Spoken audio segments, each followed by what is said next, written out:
Rock to this beat.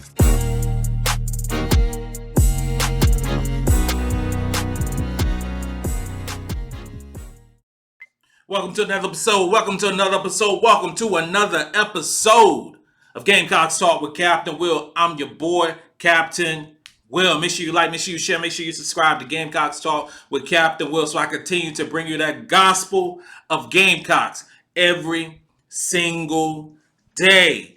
You are now rocking with the best. And since you're rocking with the best, come rock with your boy, Captain Will. We got a good one today, y'all. We got a good one today, y'all. We talking about recruiting. It's August 17th. It's on a Thursday. We just going to talk about recruiting. It's a good day to talk about recruiting. It's hot outside. Not as hot as it normally is, but it's hot outside.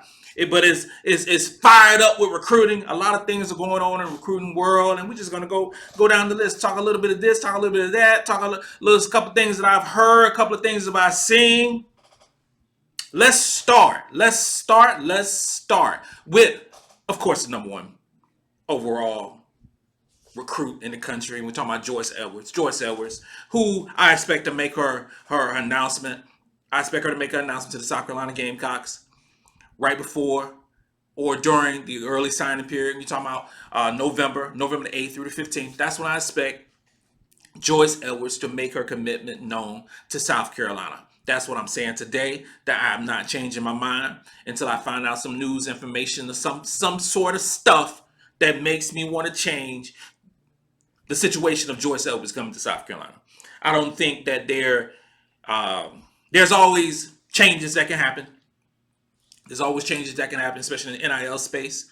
I think the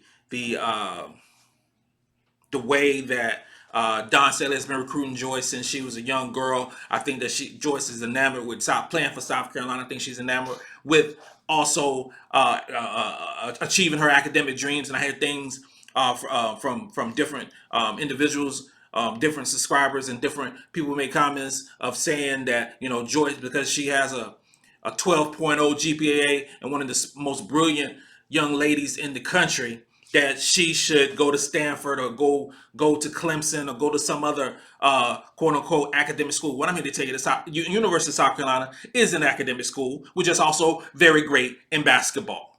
And I think that Joyce Edwards is going to go to USC. So Joyce Edwards. Let's talk about Jelani Cambridge. Jelani Cambridge. Before Madisen McDaniel committed to South Carolina, I thought that Jelani was going to be a Gamecock. I really did. I thought she was going to be a Gamecock. Now I get that feel that Jelani is going to be either an LSU Tiger or go follow her sister at Ohio State. That's the vibe that I'm getting now with Maddie making her decision. I could be wrong. I could be dead wrong. But I think it's a 2-horse race between LSU and Ohio State. South Carolina, with Maddie choosing South Carolina at this time, I think the point guard position is closed at South Carolina at this time. There is no need to have Jelani at South Carolina right now, and I think she knows that as well. So I think it's going to be LSU, and I think it's going to be Ohio State running neck and neck for the services of Jelani Cambridge, who is who is an amazing point guard. But she just won't be with South Carolina. That's just how I feel. Sarah Strong is right now is number 2 overall recruit in the country. Sarah Strong, 6'2", can shoot the ball, can rebound the ball, can pass, can block, can play defense, love to play defense. Very good player. Saw her up close and personal last week as well. Saw some good battles with her and Joyce Edwards on both ends of the floor. I think Sarah Strong will be doing an official visit soon to LSU. I think that with Joyce Edwards most likely going to South Carolina, I think Sarah Strong most likely will be an LSU Tiger. And I say that for a couple of reasons. I say that for the first reason, I say that Kim Mulkey is an awesome recruiter. She's really good, even though she dresses crazy. She's an awesome recruiter, really good coach. But Angel Reese, most likely this will be her last season. injury season. Did this she 23-24 season will be her last season. She'll go on to the W and do great things, I think. So I think that Sarah Strong will move on in, um, play the power forward position along with their number 7 ranked recruit Rosario, and form a very, very good tandem down low with Rosario and with Sarah Strong. I don't think that there is a pressing need for Sarah Strong for University of South Carolina Gamecocks with the arrival of Joyce Edwards. Not saying it's like, again, not saying it's a done deal, but I believe it, and I think all the dominoes will fall. I think that as time goes over the next couple of months, as decisions are made, as dominoes started falling, I think that I can see the pieces moving. I can see the chess pieces moving, and I think with Joyce coming to South Carolina, I think Sarah Strong will go to LSU, and we will have a tandem of Maddie, Joyce Edwards, and a potential who I'm going to speak up in a little bit. So that's what I see with her. I see her doing I heard something about she's going to be doing an official visit this weekend. I'm not certain. I'm not sure if that's 100% accurate. But I did hear something in that she will be doing an official visit with LSU this weekend along with Koval. That's what I heard. We'll see. We'll see. LSU is very good on their recruiting pitches. They have a lot to talk about. They have a lot to sell to young ladies with NIL and the money and the exposure and things like that. And they just won a national championship. So if she goes on this recruiting trip, who knows what might happen this weekend? Who knows? But that's my expectations for Sarah to commit to LSU. I heard something about Shaquille O'Neal's daughter also going on a recruiting trip, official visit with LSU, and I definitely expect her to be an LSU Tiger, to join her father, who was LSU great and an NBA legend. So we're going to talk a little bit about Jordan Lee. Jordan Lee, 6-foot guard from California. She stuck out with me last week at Under Armour 24. She's a big guard. She's a big guard who can handle the ball, who can shoot the three very well. Very nice mid-range game. Can score in the left and the right.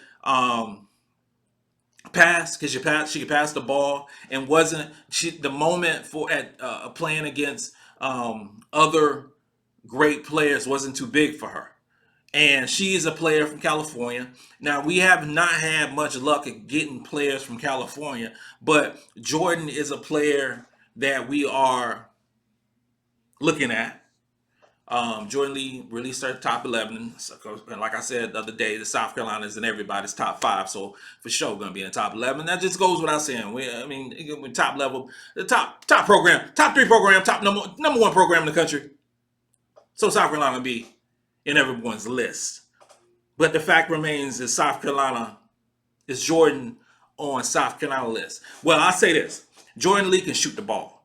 And I think we need a wing to go along with a Madisen McDaniel and the potential of a Joyce Edwards coming to this team. Jordan Lee is a big guard who can shoot the ball. She reminds me a little of Tessa Johnson. They're very similar. She's a little bit bigger than Tessa.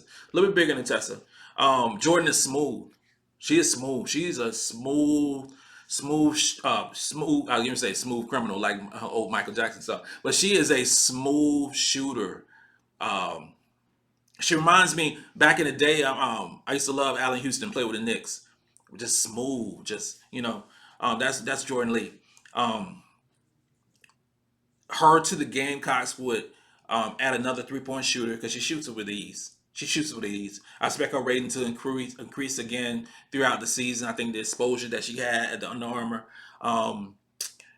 Elite will make her ranking go up some. I think that she's one to watch. She's definitely one to watch for South Carolina. Getting her from California to the East Coast would be difficult. But You have to start somewhere, and that move from California to South Carolina will be huge. It'd be huge for her, be huge for her family, be huge for women's basketball, be big for South Carolina as well, and being that national recruiting power that I think we are. Um, she's a really nice player. She's a really nice player. I hope to get to watch her a couple times during the year and just see how she progress. See how she progress. Um, Recruiting is so vital to sports in general. It's vital for women's basketball, vital for men's basketball, vital for football. Football starting up really soon. Couple weeks. South Carolina will be playing the other Carolina team September 2nd here in Charlotte. But you have to keep an eye on recruiting and don't put all your eggs in a basket. I've heard some people say that all our eggs are in the basket of Joyce Edwards. First of all, that's not the way that Dawn Staley recruits. She doesn't have all her eggs in any one player, because any one player can change her mind, can pivot and go to another school because of whatever reasons. Whatever reasons. Academically, the field, geographically, be like, hey, I just want to play for another team. So we don't have all our eggs in Joyce Edwards, even though I think she's going to be here. But if Joyce Edwards decided to go to any other school, then we just pivot to another player and be great with that one too. We have four scholarships available. We have 11 players on the team, four scholarships available. Two players could potentially go to the league, and I'm talking about Camila Cardoza and Sakima Walker, although I think Sakima Walker will return back to South Carolina. I think it's going to take her a little time to adjust to SEC play and come back the next year, because she has that COVID year, and play well the following year. I think Camila Cardoza is gone. So, with that being said, Dawn Staley never fills a complete roster, okay? Never fills a complete roster.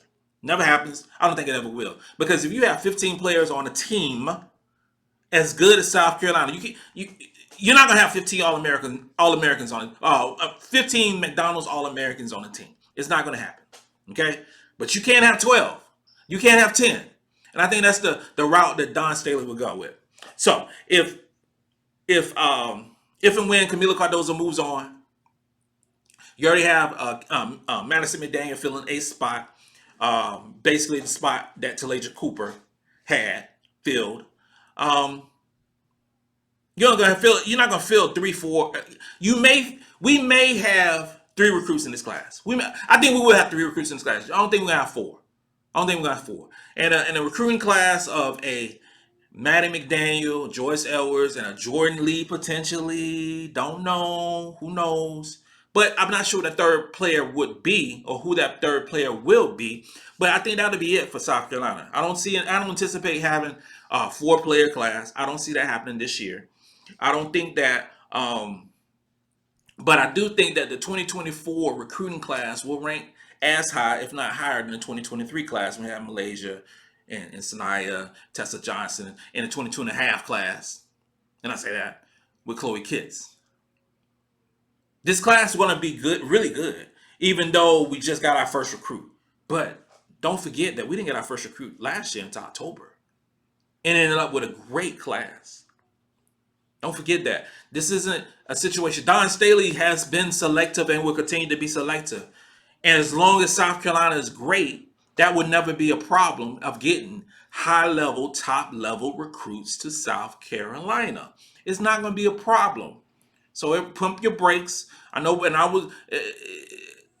sometimes want things to happen at the pace that other schools are happening, but then you have to look at South Carolina. South Carolina is still the poster child for women's basketball. Still, you run your own race. You run your own race, and other teams still have to catch up with South Carolina, despite us not winning national championship last year. They have to catch up with us. We don't have to catch up with them. This is South Carolina. This is USC. This is what we do. And we ain't changing. This concludes another episode of Gamecocks Talk with Captain Will. I'm your boy, Captain Will. Make sure you like, make sure you share, make sure you subscribe. The Gamecocks Talk with Captain Will, so I continue to bring you the gospel of Gamecocks every single day. That means you, and you are now rocking with the best. And since you're rocking with the best, come rock with your boy, Captain Will. Let's go.